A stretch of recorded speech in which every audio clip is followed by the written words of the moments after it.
Les droits de l'homme sont une matière très particulière du mandat, une discipline en quelque sorte du mandat de l'UNESCO, très à part. On ne pourrait pas imaginer, après 1945, que l'UNESCO se taise en matière de droits de l'homme. Mais en même temps, il y avait tout un mouvement au sein des Nations Unies qui estimait que ça ne devait pas rentrer dans son mandat, qu'il devait se limiter à l'éducation, à la science et à la culture. Je ferai plusieurs remarques. La première, c'est que l'éducation, la science et la culture, c'est des questions de droits de l'homme. On l'oublie trop souvent, on croit que c'est des questions techniques ou de politique publique, mais en réalité, ce sont des questions de droits de l'homme. Par exemple, aujourd'hui, sur la destruction du patrimoine tangible et intangible dans le monde, on voit très bien que pour chasser en quelque sorte ceux qui interviennent en vendant, en trafiquant, en détruisant, eh bien c'est bien une affaire de droits de l'homme parce que ça porte sur l'identité culturelle de chacun et bien sûr les droits individuels mais aussi les droits collectifs. Donc je pense que c'est une matière hautement inflammable qui est complètement dans le mandat de l'UNESCO. Alors est-ce qu'elle agit directement dans le domaine des droits de l'homme? Elle agit d'abord parce qu'elle a construit un appareil normatif de conventions, de recommandations, qui toutes d'une façon ou d'une autre renvoient aux grands textes existants à l'échelle universelle, et en particulier, bien entendu, la Déclaration universelle des droits de l'homme.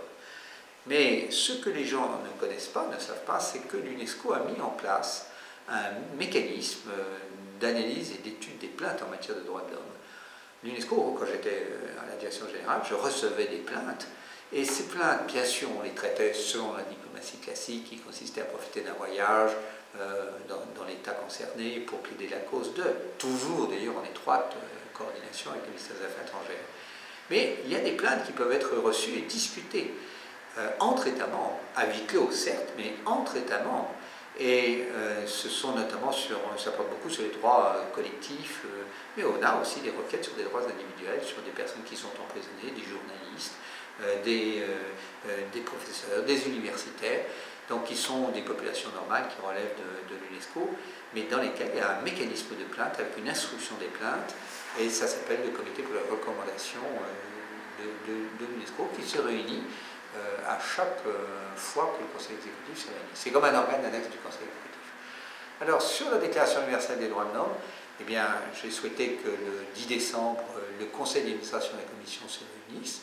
Nous entendrons, je l'espère, un témoignage extrêmement intéressant de Nicole Questiot, qui avait été la personne qui avait accompagné notre premier président, René Cassin.